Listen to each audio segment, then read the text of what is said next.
Sir देखिए, तो welcome to fourth semester. तो सर 3 साल का कोर्स है।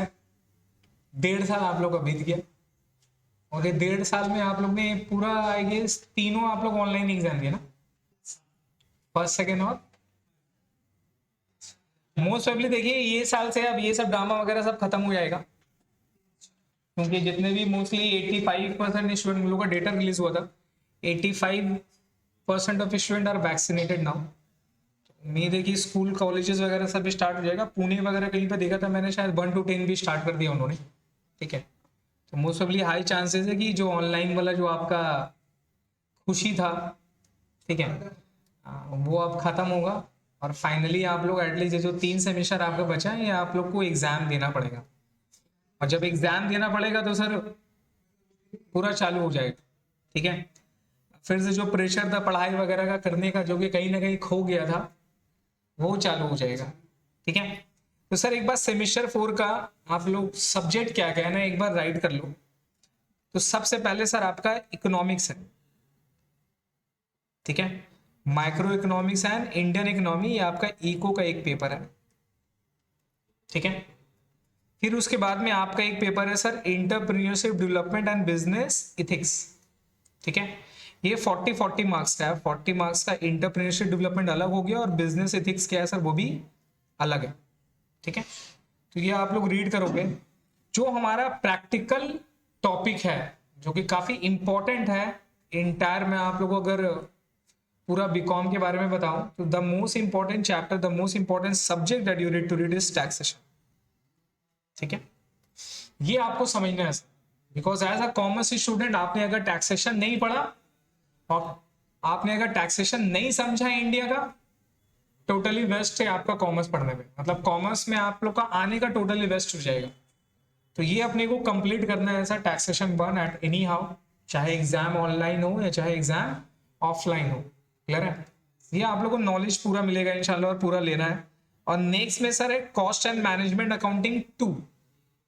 Now this is what costing का आपका कॉस्ट एंड मैनेजमेंट अकाउंटिंग 1 आपने सेकंड सेमेस्टर में ऑलरेडी पढ़ लिया था, अगर आप लोग को याद होगा तो। हाँ, लेबर वगैरह जो आपने पढ़ा था। अब इसका जो पार्ट बच गया, सेकेंड पार्ट जो आपका बच गया है, वो सेकेंड पार्ट आपका कॉस्ट एंड मैनेजमेंट अकाउंटिंग 2 में आप लोग पढ़ेंगे। ठीक है, तो ये दोनों हमारा प्रैक्टिकल टॉपिक है। और टैक्सेशन का पॉइंट ये रहता है कि सर टैक्सेशन थ्योरेटिकल कम आपका प्रैक्टिकल है। मतलब इसमें लॉ है, प्रोविजन है, उसको रीड करना है और उसके बेसिस में फिर आपको क्या करना है सर, प्रैक्टिकल पेपर को सॉल्व करना है।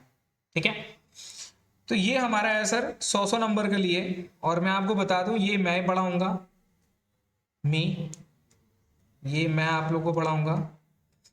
कॉस्ट एंड मैनेजमेंट अकाउंटिंग ये भी मैं पढ़ाऊंगा। इंटरप्रेन्योरशिप डेवलपमेंट हम पढ़ाएंगे या तो फिर कायनात मैम पढ़ाएंगी, तो डिपेंड करते हैं, देखते हैं। और इको का जो पेपर है ये आपका अबू बकर सर पढ़ाएंगे। ठीक है, आई होप मतलब कि कायनात मैम से आप लोग सेटिस्फाई हैं। और बाकर सर पे अच्छा पढ़ा, बाकर सर से नहीं पढ़ा, फर्स्ट सेम में तो पढ़ा था इकोनॉमिक्स। शाबाश है इकोनॉमिक्स। तो इस सेमेस्टर में अबू बकर पढ़ाएंगे आप लोग को इकोनॉमिक्स का पेपर पे। ठीक है, शारिक कॉस्ट एंड मैनेजमेंट का कुछ क्लासेस शायद वो ले सकता है, देखते हैं। कॉस्ट का कुछ कुछ क्लासेस वो शायद लेगा, देखता हूँ। या तो फिर वो पढ़ाएगा या तो फिर मैं लेता हूँ। कोशिश यही रहेगा कि अभी मैं ही लूंगा, अनटी अनलेस थोड़ा भीड़ बढ़ जाए, समझे, तभी कुछ हो सकता है। भीड़ चाहिए ना सर। ठीक है, मैं भी कर रहा हूँ, देखता हूँ। एटलीस्ट आप लोग के बैच में तो भीड़ बढ़ाना है, मुझे अच्छा नहीं लगता। भाई एक चीज है कि आप लोग जैसा थर्ड सेमेस्टर में रिस्पांस दिए थे, and I would be really appreciated and respected you guys first of all. Because अगर मैं इमेजिन करता हूँ एज ए स्टूडेंट और जैसा सिनेरियो था, तो मैं तो क्लास नहीं करता, टू बी वेरी फ्रैंक। ठीक है, लेकिन एज ए स्टूडेंट पर्सपेक्टिव से देखता हूँ, और ऑनलाइन एग्जाम होने के बावजूद, कंफर्म होने के बाद में भी आप लोग क्लास किए हैं, इज गुड। यही जो चीज़ है ना, ये आप लोग को आगे लेके जाएगी, यकीन मानिए। कहीं ना कहीं आप लोग अपने लाइफ में कोई भी फील्ड में ये जो चीज़ है ना, इस चीज़ से आप लोग सेट हो जाओगे, उस चीज़ को लूज नहीं करना है। ठीक है, कभी भी ना एग्जाम पर्पस के लिए और या एग्जाम माइंडसेट है ना, कभी भी स्टडीज नहीं करना चाहिए। स्टडीज करना चाहिए था लर्निंग पर्सपेक्टिव से। और अभी इतना कुछ सीखने का है ना, इतना कुछ आ गया है, हर एक चीज का एक कोर्स डिजाइन हो गया है। आपको बाल काटना है उसका भी कोर्स है ना, आपको मेकअप करना है उसका भी एक कोर्स बन गया है, आपको नील कटिंग करना है, नील पॉलिश वगैरह, ये सारा भी कोर्स निकल गया है। मतलब A to Z नॉलेज का भंडार बड़ा है, समझ रहे हैं। मार्केट में नॉलेज बेचने वाले लोग बहुत है। अब मुझे ऐसा लगता है ना कि कभी मुझे ऐसा लगता है कि कुछ कुछ सेमिनार वगैरह मेरे को ऐसा कुछ देना पड़ेगा संडे सम सॉर्ट ऑफ में, कि what to do what not to do. Career counselling के अलावा मेरा क्या चीज से आपको रुकना है। इतना सारा सब नॉलेज बेच रहा है ना, ये कर लो वो कर लो ये कर लो। स्टूडेंट जैसा मुझे फील होता है ना कि एज ए स्टूडेंट अगर मैं सोचता हूँ तो भैया क्या नहीं करे।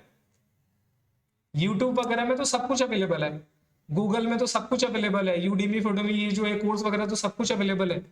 तो क्या करना है और क्या नहीं करना है, ये भी एक बहुत बड़ा फैक्टर आने वाला चीज में प्रॉब्लम होगा। बिकॉज सब लोग अपना एक्सपर्टीज बेच दिया है वीडियो के थ्रू में।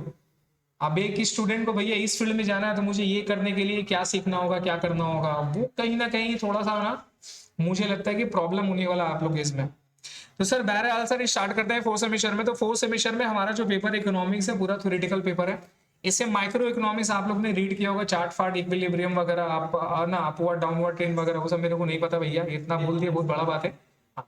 अब इसका जो सेकेंड वाला जो पार्ट हो गया वो आपको रीड कर दिए है। इसके अलावा इंडियन इकोनॉमी आप लोग को बहुत जरूरी है, क्योंकि यहाँ पर आप लोग इंडिया पे चैलेंजेस समझोगे, इन्फ्लेशन क्या है, जीडीपी क्या है नहीं है, ये सारा चीज जो एम्प्लॉयमेंट रेट वगैरह कैसे निकालते हैं नहीं निकालते हैं, ये सारे चीज के बारे में डिस्क्राइब आप लोग सुनोगे, राइट।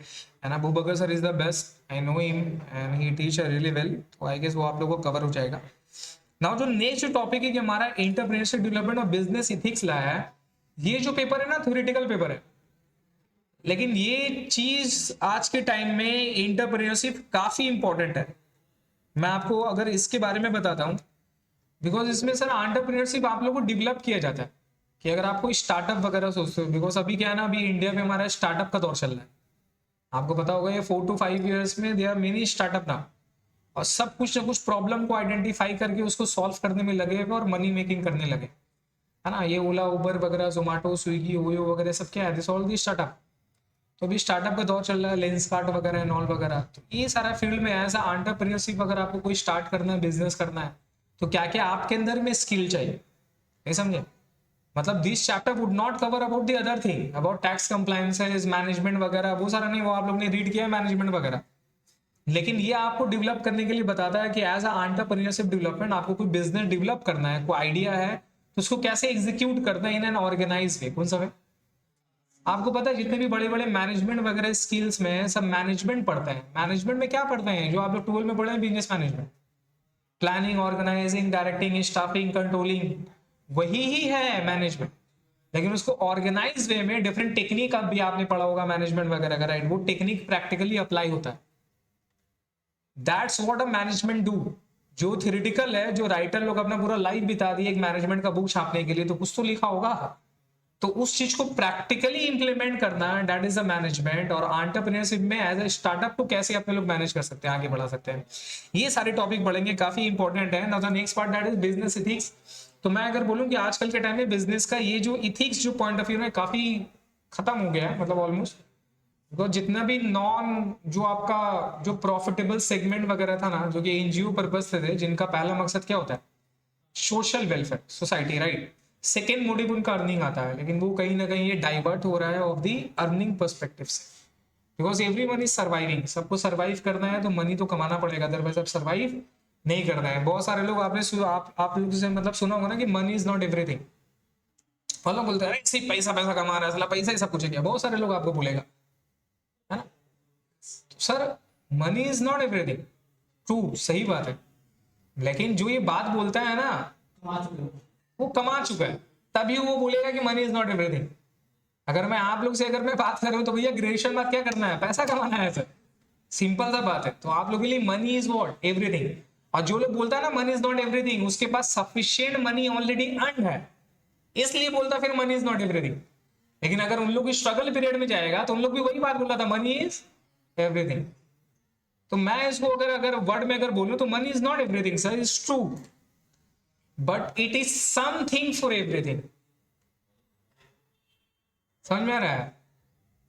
उसी से ही सब कुछ है, उसी से ही सब मेंटेन कर पाओगे आप आने वाला डिमांड में। अगर आप पैसा कमाते हैं तो घर में इज्जत होगा, पैसा नहीं कमाते हैं तो एक टाइम तक आदमी बर्दाश्त करते करते करते फिर टॉन्ट, फिर बात, फिर चिल्ला चिल्ली झगड़ा होना चालू हो जाएगा। Imagine a dependent wife who has a non working husband, क्या घर होगा उसका?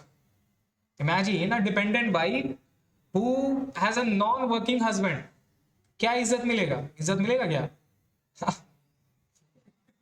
वो घर में कुत्ता का इज्जत ज्यादा अच्छा होगा, हस्बैंड का इज्जत नहीं मिलेगा। क्यों? क्योंकि पैसा नहीं कमाता है। तो जो बोलता है ना कि पैसा सब कुछ नहीं है, भैया उससे पूछो, वो आपको दर्द बताएगा अपना, और प्रैक्टिकल दर्द बताएगा। क्लियर हो गया? तो सर ये सारा बिजनेस एथिक्स के मतलब क्या होता है ना, इथिक्स मतलब there are some moral standard. क्या होता है मोरल स्टैंडर्ड? एक पर्सन का एक इथिक्स होता है, एक प्रिंसिपल होता है। क्या होता है? एक प्रिंसिपल होता है। जैसे कि मान लें कि मुस्लिम में बोला जाता है कि सर आपको शराब नहीं पीना। कुछ लोग पीते हैं, बहुत सारे लोग पीते हैं, है ना, आप देखते ही हैं वीडियोस वगैरह में, बहुत सारे लोग पीते हैं। कुछ लोग नहीं पीते हैं। तो what is that? They are following some sort of ethics. वो इथिक्स को फॉलो कर रहे हैं अपना लाइफ में। कुछ प्रिंसिपल है, what to do, what not to do, क्या करना और क्या नहीं करना। यही एक इंसान के कैरेक्टर को बिल्ड करता है, राइट? उस तरह से इमेजिन करिए ethics like a character to a company that describe the company's value and brand in future. अगर मैं आपको एप्पल कंपनी में आपको बोलूं तो आपका माइंडसेट में क्या आता है? एप्पल कंपनी में आपको अगर बोलता हूं तो माइंडसेट में क्या आता है? एप्पल आता है पहला बात। और आपका, है ना, और वो एप्पल कंपनी के बाद में आपको उसके जो भी डायरेक्टर वगैरह नहीं उनका नाम आता। अगर मैं आपको गूगल बोलूं तो आपका माइंड में पहले क्या आएगा? गूगल। फिर क्या आएगा? सुंदर पिचाई। इंडियन है भाई साहब, फील हो रहा है इंडिया गूगल में बैठा हुआ है, बात समझ रहा है? तो उसका फेस आ जाता है। तो ये सारा, इसके अलावा और क्या है sir? They are the good company. अगर मैं आपको बोलूं कि एप्पल कंपनी चोर है, आप बिलीव करोगे? आप बिलीव करोगे? नहीं करोगे। क्यों? Because they have already ethical standard, they have build a reputation, right? तो एक किसी इंसान का रेपुटेशन कैसे बिल्ड होता है? उसका कैरेक्टर से। कैसे बिल्ड होता है? कैरेक्टर से। आप एरिया में जा रहे हैं सर, कोई दूसरा एरिया का बंदा आ गया, आपको धो दिया, आपका एरिया वाला कुछ नहीं किया, इट मीन्स वॉट? आपका अपना खुद का एरिया में आपका कैरेक्टर उतना स्ट्रॉन्ग नहीं है कि लोग आपके लिए फाइट कर पाएगा। बात समझ में आ रहा है? Imagine those character build in a company which makes him a brand. एक ब्रांड आता है, रिलेशनशिप वैल्यू होती है उसकी, दैट्स कॉल्ड इथिक्स। एक इथिकल स्टैंडर्ड फॉलो करता है हर एक कंपनी भी, what to do what not to do. Legality का बात नहीं है, लीगलिटी का बात नहीं है, मतलब लीगल इलीगल का बात नहीं हो रहा, वो तो करना ही नहीं है, इलीगल तो करना नहीं है, लीगलिटी में जाना है। लेकिन लीगलिटी में there are something which you do and which you can't, that's called your moral principle. तो ethics is nothing like a moral principles of the business that they follow. ठीक है? तो ये चीज अपने लोग उस चीज में रीड करना है आपको। बिजनेस एक्सपीरियंस काफी इजी टॉपिक है, जैसे एक नॉर्मल जो ह्यूमन बीइंग का नेचर है उस हिसाब से पॉइंट में बिजनेस का पर्सपेक्टिव से सोचिएगा तो क्लियर हो जाएगा। Now the next part that is taxation. ठीक है? और cost management accounting. Cost management accounting is related to the manufacturing activity, those you have read in second semester. Now दो रिमेनिंग पार्ट है वो फोर्थ में पढ़ना है। टैक्सेशन हमारे लिए पूरा नया है। इससे पहले आप लोग क्लास 11 12 में शायद आप लोग का कॉस्ट एंड टैक्स वगैरह का कुछ पेपर ऊपर होगा, तो आई गेस आप लोग को थोड़ा बहुत आइडिया है। जिनको नहीं आइडिया उसको अपने लोग बेसिक से लेके जाएंगे। क्लियर है? तो हम लोग सर स्टार्ट करते हैं हमारा टॉपिक पे टैक्सेशन पे। तो हेडिंग पे लिखेंगे सर टैक्सेशन।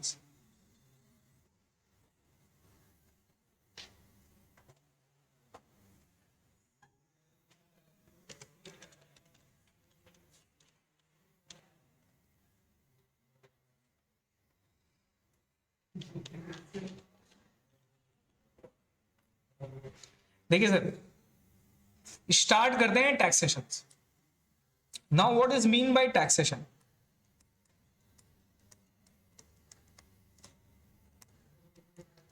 टैक्सेशन का मतलब क्या होता है, पहले टैक्सेशन का मीनिंग को समझते हैं। ठीक है? चलिए आप लोग से पूछते हैं सर टैक्स का मतलब क्या होता है, क्या जानते हैं? टैक्स किसको बोलते हैं? पढ़ेंगे तो tax, GST, income tax, toll tax, entertainment tax, electricity tax, बहुत सारा टैक्स है इंडिया में, अनलिमिटेड टैक्स है, एक्साइज ड्यूटी, सर्विस टैक्स, बहुत सारा था। ये सब क्या है? टैक्सेशन से तो। लेकिन उसका मीनिंग क्या है? What is mean by tax? आप टैक्स को कैसे डिस्क्राइब करोगे? क्या बोलेंगे? बोलिए बोलिए सर। पैसा लेता है गवर्नमेंट आपसे, है ना? पैसा कलेक्ट करता है गवर्नमेंट, किस लिए गवर्नमेंट को पैसे की जरूरत है? पब्लिक को सर्विस देने के लिए। एग्जैक्टली, है ना? तो ये टैक्सेशन का जन्म कैसे हुआ, चीज समझिए। मेरा एक घर है,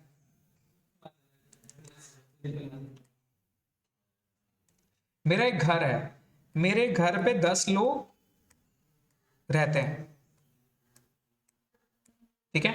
ये 10 लोग का हेड जो है हम है। मेरे को घर चलाना है, मेरे को क्या करना है? घर चलाना, ठीक है? तो मेरा 10 लोग का फैमिली है। इमेजिन करिए, मैं आपको अच्छे से बता रहा हूँ, ऐसा कोई नहीं बताएगा कि समझिए कि टैक्सेशन मतलब क्या होता है। मेरा एक घर है, मैं इसका लीडर हूँ, मेरे को इन लोगों ने सब लीडर अपॉइंट किया है, I am the leader of this home, और मेरे को ये घर चलाना है। अब घर चलाने के लिए क्या चाहिए? पैसा चाहिए। देयर आर सम एक्सपेंसेस, इनका कोई नेसेसिटी एक्सपेंसेस है। नेसेसिटी एक्सपेंसेस में क्या होगा, है ना? इनका डेली का फूड है, फूड हो गया, लॉजिंग हो गया, ट्रैवलिंग हो गया, मेडिकल हो गया, इलेक्ट्रिसिटी हो गया, गैस हो गया, समझ रहे हैं? This are the expenses. Expenses तो ह्यूज रहता है, एक पर्सन का अगर बताएगा तो expenses what is huge. Income क्या होगा? एक दो, either job either business, business में 2-3 बिजनेस मैक्सिमम, क्रिप्टो फिप्टो, दिस इज व्हाट इनकम। तो इनकम का सोर्स तो लिमिटेड होता है, लेकिन एक्सपेंसेस क्या होता है? ह्यूज। चीज समझ में आ रहा है? तो अपने लोगों को समझिए कि ये होम है, इसको पैसा चाहिए सब खर्च करने के लिए, सब प्रोवाइड करने के लिए। अब इसमें से ये 4 लोग अर्निंग मेंबर है। 4 लोग क्या है? अर्निंग मेंबर है। ये लोग बेटा लोग पैसा कमाता है, ये 4 मेंबर है सिर्फ पैसा कमाता है, और 6 मेंबर पैसा नहीं कमाते। तो भैया अगर मैं घर चला रहा हूं तो मुझे क्या चाहिए? सबको तो ख्याल रखना है ना सर, सबको तो बेसिक नेसेसिटी प्रोवाइड करनी है। तो सबके लिए बेसिक नेसेसिटी कैसे प्रोवाइड करेंगे? जो कमाने वाला है उसका पैसा से कुछ पैसा क्या लेंगे? कुछ पैसा certain percentage of money in लोग से कलेक्ट करेंगे, और कलेक्ट करके सबका ख्याल रखेंगे। ऐसा नहीं सिविल लोग का, सबका ख्याल रखेंगे और उसी से अपना घर चलाते हैं। बोलिए ऐसे ही करते कि नहीं करते? तो बेसिकली ये जो आपका होम है, ये क्या है? आपकी मम्मी है, और कमाने वाले कौन है? Earning member. आपके फादर हो गए, आपके ब्रदर हो गए, सिस्टर हो गए। कुछ लोग कमाने वाले होते हैं, और वो कमा के पैसे किसको देते हैं?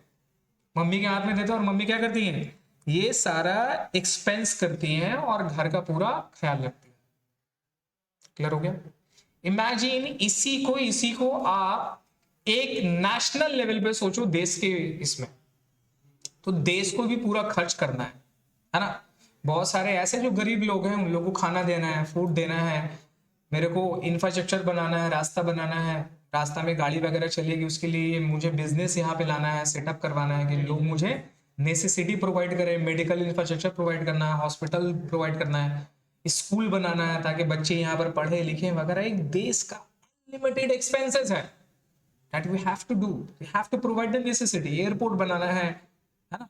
बहुत सारा खर्चा है, अनलिमिटेड एक्सपेंसेस है। फूडिंग हो गया, मेडिकल हो गया, एजुकेशन हो गया, डिफेंस। मेरे को घर के बाहर में क्या करना है?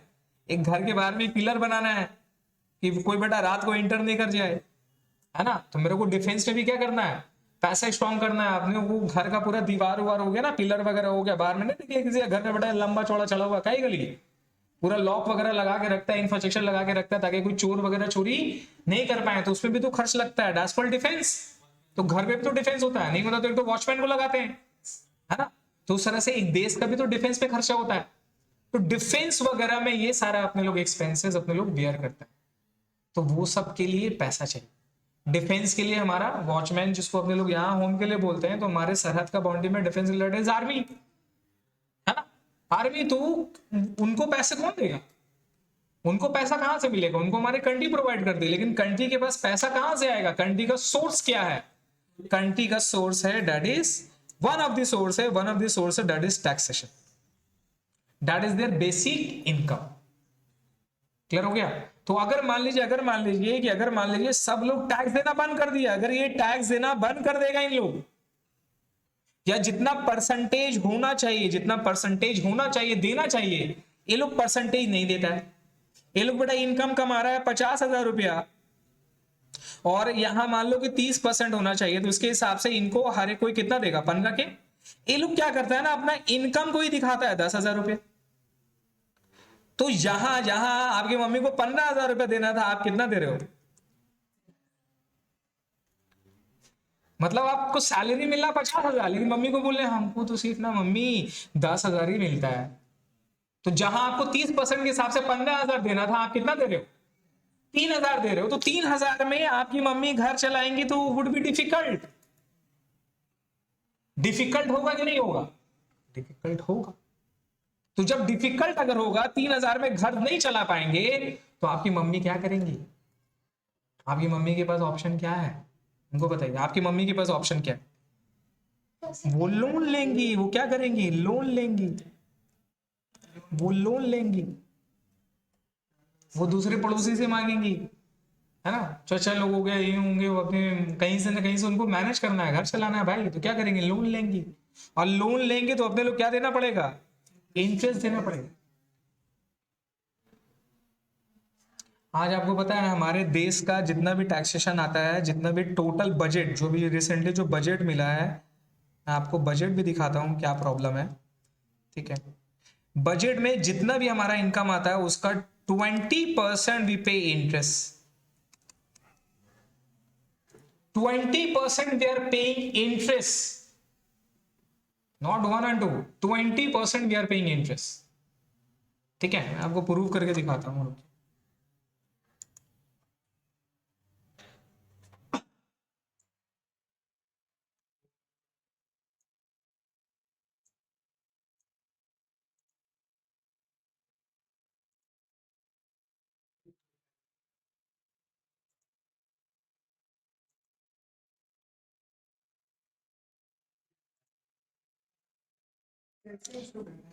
हम लोग का प्रॉब्लम कहाँ हो रहा है वो मैं आपको बताता हूँ। तो अगर अगर अगर जितने भी लोग हो गए हैं, सब ये 4 लोग हो गए, इनका इनकम ज्यादा है लेकिन सब अपना इनकम छुपा के दिखा रहे हैं, तो प्रॉब्लम कहाँ होगा? हमारा देश चल पाएगा? खर्चा वगैरह मैनेज हो पाएगा? नहीं हो पाएगा। तो उस मैनेज करने के लिए अपने को क्या करना पड़ेगा? भैया तो नेसेसिटी है, ये आपको प्रोवाइड नहीं करें तो लोग तो मरने लगेंगे। तो मुझे ना चाहते हुए भी क्या लेना पड़ेगा? लोन लेना पड़ेगा। और लोन लेने से फिर मेरे को हर साल क्या देना पड़ेगा? इंटरेस्ट देना पड़ेगा। वही हाल हो रहा है सर।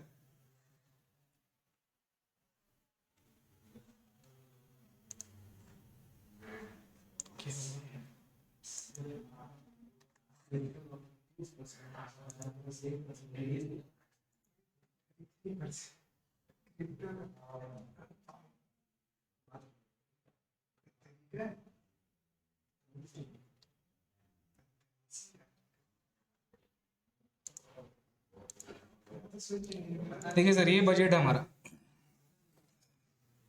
बजट आपको पता है ना क्या है? मैं आपको अभी बताऊंगा बजट के बारे में। ठीक है, मैं आपको बस एक चीज दिखाना चाह रहा हूँ।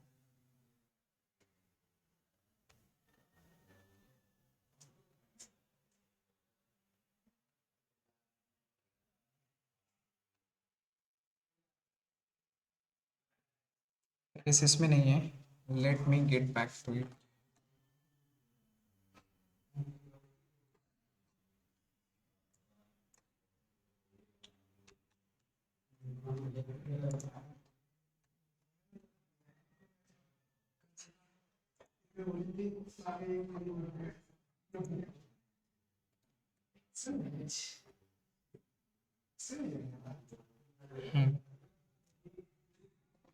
देखिए सर,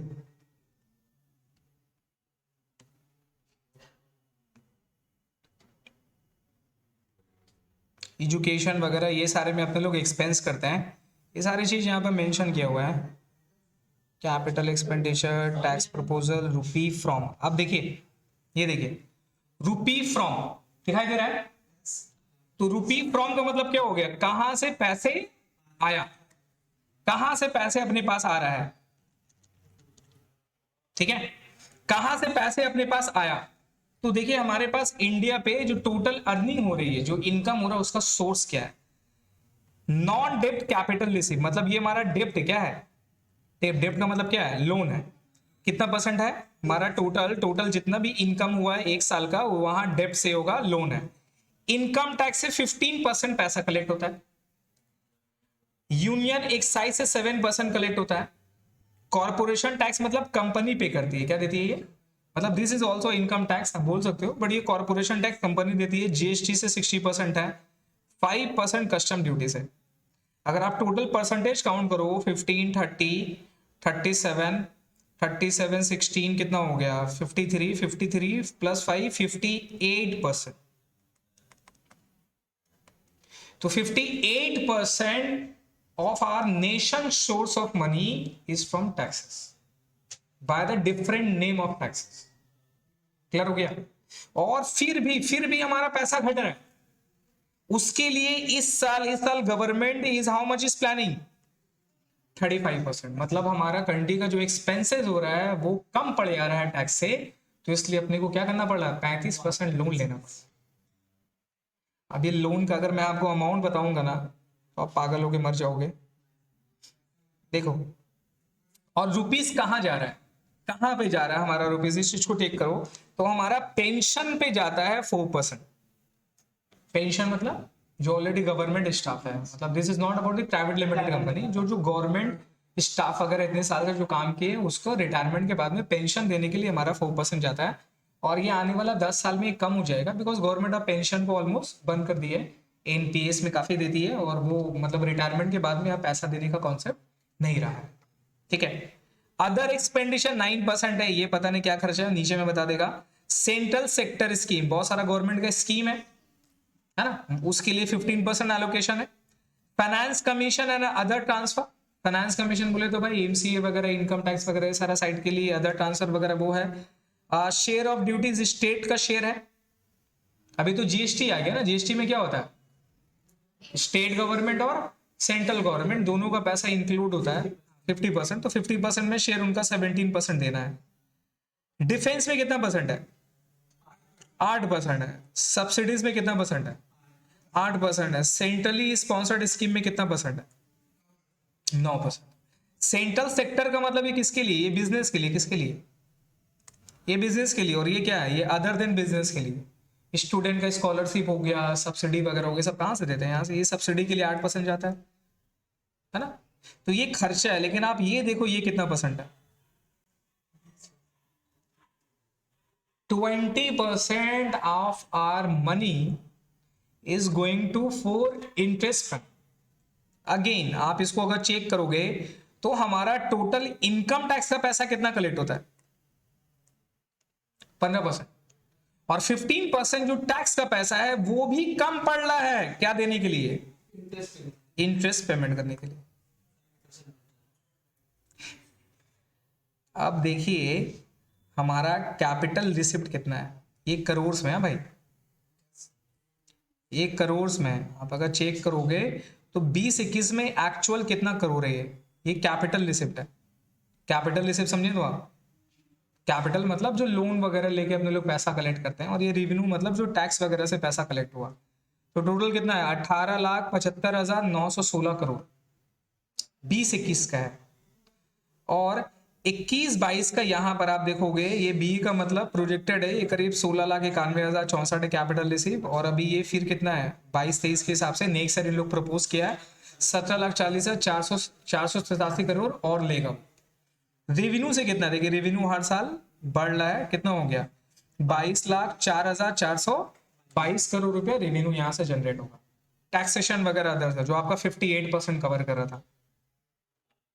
एक्सपेंडिचर पे आइए, रेवेन्यू एक्सपेंडिचर में देखिए कितना है, इनका खर्चा कितना हो गया 31 हो गया, तो वहां से वो ले रहा है 22 है ना, और एक्सपेंस कितना कर रहा है 9 लाख का डिफरेंस हो रहा है। फिर यहां पर आइए, यहां से 17 लाख है, और कैपिटल एक्सपेंडिचर यहां से कितना कर रहे हैं 10 लाख कर रहे हैं, तो जो कैपिटल रिसीप्ट आ रहा है उससे क्या कर रहे हैं, हमारा जो खर्च है उसको किया जा रहा है। मतलब कहीं ना कहीं हमारा रेवेन्यू इनकम उतना नहीं है जो कि रेवेन्यू एक्सपेंडिचर को सेट ऑफ कर सके। तो अपने लोग डेफिसिट में बिजनेस करेंगे, तो डेफिसिट के लिए तो पैसा तो चाहिए, तो कहां से लेता है लोग, लोन लेके चला रहे हैं। तो क्या ये इसके वजह से बताइए हमारा कंट्री का हालत सही है अभी, इज गुड और बैड, इज गुड। अगर रेवेन्यू इनकम हमारा स्ट्रांग रहता और रेवेन्यू एक्सपेंडिचर को सेट ऑफ कर लेता तो हमारा सरप्लस में होता बिजनेस। तो सरप्लस रहता तो it means we are not dependent on anybody. लेकिन यहाँ पे कैपिटल रिसीव ज्यादा हो जाने की वजह से it means what, we are dependent on capital receive, that is loan. और लोन का इंटरेस्ट का अमाउंट मैं आपको दिखाता हूं।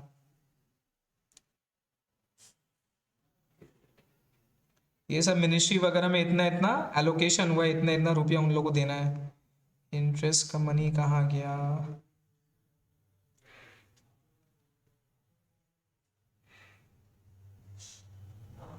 इंटरेस्ट का मनी नहीं दिया है सर, ठीक है। अपने लोग कंप्यूट कर सकते हैं, अपने लोग कंप्यूट कर सकते हैं। आप चेक करोगे टोटल हमारा revenue expenditure that is capital, है ना सर। तो आप अगर कंप्यूट करोगे 22,04,422%, ये हमारा रेवेन्यू रिसीव कितना परसेंट पे हो रहा है? 58% पे हो रहा है। ये टोटल परसेंटेज कितना था? 58% था। और हमारा एक्सपेंस कितना है? 20%। तो आप करके देखो टोटल कितना हो रहा है? 2,20,422 करोड़ डिवाइडेड बाई 58 इंटू 20, तो ऑलमोस्ट 76,007 लाख, नहीं ज्यादा हो रहा ना, 20% इंटू 100, तो ऑलमोस्ट 22,22,04,422 डिवाइडेड बाई 58 इंटू 20, तो ऑलमोस्ट 7,60,145 करोड़ रुपया हमारा इंटरेस्ट में जा रहा है सर। ऑलमोस्ट 7,60,000 ये मैं एक्सपेक्टेड बता रहा हूं, एक्चुअल नहीं है। इतना करोड़ ऑफ रुपीज इंटरेस्ट जा रहा है, इतना इंटरेस्ट अपने लोग पेमेंट कर रहे हैं। और ये इंटरेस्ट पेमेंट जो कर रहे हैं, तो सपोज इसका लोन अमाउंट कितना होगा? नहीं समझे? ये तो इंटरेस्ट दे रहे हैं ना सर, तो हर साल का इंटरेस्ट दे रहे हैं, तो लोन अमाउंट कितना लेके बैठे हुए? और हर साल लोन और बढ़ रहा है, हर साल लोन और बढ़ रहा है, तो इट इज गुड और it is problem? Is problem. और हर साल जैसे कि आपका ये 7,60,000 रुपए का इंटरेस्ट है, आई वुड से 4% इंटरेस्ट होगा, एकदम मिनिमम में जाते हैं। 4% इंटरेस्ट होगा, है ना सर। सबसे कम अपने लोग इंटरेस्ट ब्याज में उठा रहे हैं, बिकॉज अपने लोग वर्ल्ड बैंक से लेते हैं, IMF से लेते हैं, यहां से अपने लोग को लोन मिलता है। तो वहां से जो लोन उठा रहे हैं तो इंटरेस्ट देंगे ना सर। तो 4% 7,60,000 में आप करोगे तो डिवाइडेड पे क्या हो जाएगा? 4% इंटू 100 डिवाइड बाई 4 इंटू 100, आप डिवाइड बाई 4% करो, कितना हो गया? 190 लाख, मतलब 190 लाख छोड़ दे भैया, 3,667, 190 लाख 3,000, मतलब 190 lakh crore, that is crore of crore का हमारा लोन है। और हमारा लोन 1,90,00,000 मतलब 190 लाख का है। हमारा रेवेन्यू रिसीव कितना है? आप रेवेन्यू रिसीव काउंट करो, हमारा रेवेन्यू रिसीव 22 लाख का है। इसका मतलब अगर पूरा लोन को पे ऑफ करना है, पूरा किसको? लोन को पे ऑफ करना है। चीज समझ में आ रहा है? 1,90,00,000 का हमारा टोटल लोन अमाउंट खड़ा है हमारा बैलेंस शीट में, मतलब हमारा कंट्री का बैलेंस शीट में 1,90,00,000 का लोन खड़ा है। और अपने लोग पे आउट कितना कर रहे हैं? 2 करोड़, मतलब जो हमारा रेवेन्यू एक साल का कितना है? 22 लाख है। तो 1,90,00,000 को पेमेंट करने के लिए डिवाइडेड बाय 22 लाख रुपया कितना हो जाएगा? डिवाइडेड बाय 22 लाख का मतलब पे बैक पीरियड कितना है? पे बैक पीरियड हमारा जो चल रहा है वो चल रहा है 9 ईयर ऑलमोस्ट। 9 साल बाद मतलब टोटल अगर रेवेन्यू भी 9 साल तक का पे ऑफ करेंगे तब जाके हमारा लोन का पेमेंट होगा। मतलब 9 साल तक इमेजिन पूरा देश भूखा सोएगा, पूरा देश के पास पैसा नहीं रहेगा, तब जाकर हमारा लोन का पे आउट होगा।